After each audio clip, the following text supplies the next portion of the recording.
Welcome back, my friends, to the show that never ends. We're so glad you could attend. My name's Keith. I'm Josh. And we're going to talk to you today about why we left our pretty well-paying jobs. Yeah, I mean, secure, I guess you could say. And we actually did work multiple jobs together where both of us were getting paid very good money. However, at one of the jobs, the hours are very demanding, and the other job, we started to realize things that kind of pushed us towards self-employment and self-management. I just didn't want to be in that industry in general. Yeah, that too. Just to give you a thing of what we left. Nice base salary, vehicles, bonuses, commissions, vacation, a lot of things in there to go into more of the self-employed, self-managed, and side hustler nation that it is. And why we're happier for it. Yeah, and it was a weird situation for us because we really wanted to kind of see, okay, what is it and why would we want to do something like this as opposed to just kind of being in a stable job where we know every week, we have the money coming in. There's a lot of factors that come into it. I feel like one of the big ones was the challenge to get to that life that we see ourselves living, and that's where I think we started off with. It was, okay, hold on a sec. Are there other ways for us to make money? Are there other ways that we can venture off into to make money that don't involve working necessarily for someone else? And not just money, but equivalent money. Money to be able to live on, survive, and maybe a potential for a higher income, I guess, would be where that more goes. Because I could work less and not make as much money, or work a lot more and make not as much money. So, I mean, it had to balance out. So the first part, obviously, is us trying to find ways to make money other than just the job, and we say this in a lot of previous episodes. If you like and subscribe, you would know. And in those episodes, we kind of go into more so of the why you should have a side hustle, why you should do this, and for people that are working a full-time job that kind of want that other side, that kind of want to have their own business and self-manage, you have to start somewhere. And if you're not doing something now, even while you're trying to squeeze time in, then it's hard to say you're going to dedicate yourself fully to self-management if you leave your job. It's hard to tell whether an idea will actually be profitable until you actually try it. Before I actually left, I was already doing my side hustle more and more, and eventually to where that income was pretty close or, a little bit higher at some times than my regular base salary.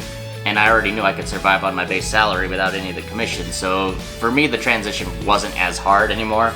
Once that came to the point, it was almost like, there were times I was just like, come on, just fire me. I'm ready. I might not want to make the step myself, but if you fire me, I'll have to. But I'm already good.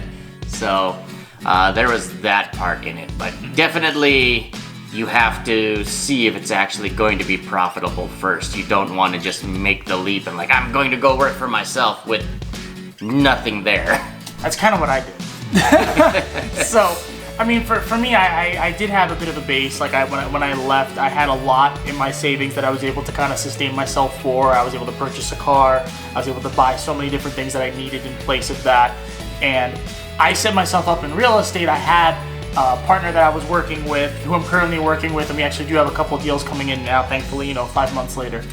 And it is scary, and that's a part of the deal too when it comes to that independent self-management portion, is that you really do have to rely on yourself. And we said this in the previous episode, the good thing about being self-management and being your own person is that, you can wake up in the morning and go to bed making money and having gone out and done some things or done appointments, or you can go to bed not making money and you're going to bed thinking, all right, well, I got a lot I got to make this week to actually have a good income for this month. Yeah, this is definitely not something for people who can't motivate themselves. Yeah, you have to be able to get yourself up and at 'em. If you're someone that's very used to just someone telling you what to do, you doing it, and that's how you make your money, then being in a self-management position, being in a position where you're relying on yourself, it's going to be stressful. But on the flip side, if you do start now, then you can kind of train yourself for that do or die. Because if you're in a situation where you're that strongly against working for anyone else like me, then it almost instinctively comes out of you that you say to yourself, I have to do this. No, this is not There's no time for relaxing. There's no time for me lollygagging, doing whatever I want. I have to work on this and I have to work on this now. In any market, any business, it ebbs and it flows. There's ups and downs, and you got to make sure you build up a nice savings and reserve account to make sure you cover those flows. But eventually you'll get a little better at it. Self-management, I'm not as good as Keith here with that. I feel like you are. Well, I work until like, okay. And when there is no work, then I'm like, well, I will enjoy this no work part right now, and maybe I'll go get a massage, or I'll, spend a little bit more time in the gym, or I'll go hit a golf course, and then I'll worry about if there's more work tomorrow. But if it becomes a trend, then I'll actually put boots on the ground and start hustling a bit more. Yeah, I guess I get in more of a habit of like, all right, I have free time. What can I work on now that I could work on now that would be beneficial for myself? But I can relax. I'm not. You don't want to get in that habit, because if you're going into this independence to really have your own time, it may be rough, because you're not going to have just 9 to 5. It's you work when you work. There's that one saying, right? Be like, an entrepreneur is somebody who'd rather work 80 hours for themselves rather than 40 hours for somebody else. And I mean, there are times when it's like that. I feel like I probably work more in my own business now, and longer hours and everything, but I don't feel as tired. Yeah. I feel I enjoy it. I feel good. Before it, just like, I don't want to work an hour overtime. I don't want to work 2 hours. I don't want to do anything extra. And I think that's where like our last point comes in, which is really learning how to run a business. Whatever the nature of your business is, it's wanting the person on the other side of that business, your customer, your client, to know who you are and what it is that you can do. Obviously, there's stuff on the back end as far as like managing your taxes, expenses, and making sure that you're doing bookkeeping as well. Once you start having that income and expense line come in, but it's really that side behind learning how to run a business and knowing that you want people to see you as a reliable, consistent, and professional service that they want to use over and over and over again. Yeah, and the funniest part about it is you'll talk to a lot of people and they're like, well, what's the biggest income potential? What type of job can you have with the biggest income potential? Honestly, it's sales. A lot of people are like, well, I hate sales because there's all these sleazy salespeople or telemarketers and everything. But I mean, owning a business, you got to be a part salesperson, because you're gonna have to get out there. How else are you going to get income? You either have to sell a product, you have to sell a service, you have to sell yourself, your brand, that people trust you, that, if you say you're going to deliver on time. If you say you're going to do something, you're going to do something on time. I mean, everything is based on that selling point and influence, and you're going to have to get your mindset around that when you start venturing for that side hustler, that, independent mentality. If you want to be independent, you're going to have to sell. And I think that's what we both got out of our previous jobs, which pretty much, we could just let you know, it was pretty much truck rental and leasing. And in that business, and why I think it's always good for someone to kind of even go into that world of corporate America, is because you really learn the structure of what it means to run a business. And in doing that, you're most likely going to have to sell something that, you're not necessarily passionate about. And sometimes it's things that you really don't even necessarily believe in, but it's your job to believe in it. It's your job to sell it to other people. And just getting in that habit of like, okay, I could sell this to this, then I could translate those selling tools into whatever other businesses I want to use. That you're more passionate about, that you're more excited and about. then when you're passionate about it, when you're excited about it, then it comes out. Then you want to start your social media platforms. You want to share it with your friends. You want to show people what it is you do, why it is you do it, and why you're the best person to do it. If you're planning on it and want to go out on your own, get some sales books, learn some basic sales techniques. Greatest salesman on earth, I believe, is by Og Mandino. I can tell you the author. I can tell you the greatest salesperson. Yeah, Og Mandino. The ways of dealing with people, how to influence people. Dale Carnegie, How to Win Friends and Influence People. Boom.